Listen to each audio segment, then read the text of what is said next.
Ensuite, pour le 8, et on va aller jusqu'au 9. Pour le 8, bon, alors tout le monde va me dire, oui, le 8, c'est l'infini. Oui, ok, c'est bon. Ça, on le sait, on va pas vous l'apprendre, c'est ça.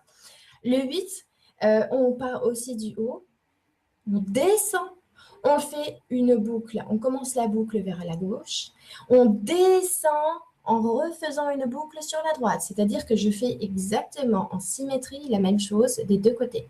D'accord? Donc, je viens prendre de là-haut, je viens prendre l'invisible.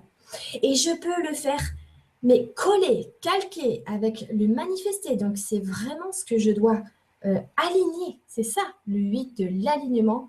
Donc, je descends. Pourquoi je descends? Ça veut dire que je vais en profondeur. Le 8 que Muriel a appelé la loi du retour. Je vais aller déterrer ce que j'ai à déterrer en moi pour aller tout en bas, pour remonter, c'est-à-dire reprendre le chemin de mon féminin, reprendre les informations, tu vois, une fois que j'ai déterré, et remanifester pour faire une boucle parfaite.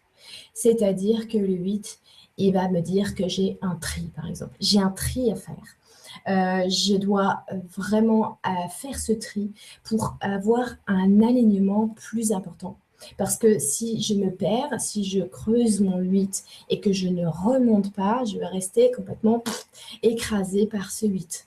D'accord? Donc, je vais avoir des 8 qui vont venir spontanément quand j'ai une période de ménage à réaliser, ménage de printemps, d'alignement, quand on veut me faire prendre conscience que mes pensées et mes actes ne sont pas forcément en accord parce que mon 8, lui, il représente la symétrie parfaite entre le féminin et le masculin, entre le ciel et la terre. Et vous le retournez, c'est exactement pareil. D'accord?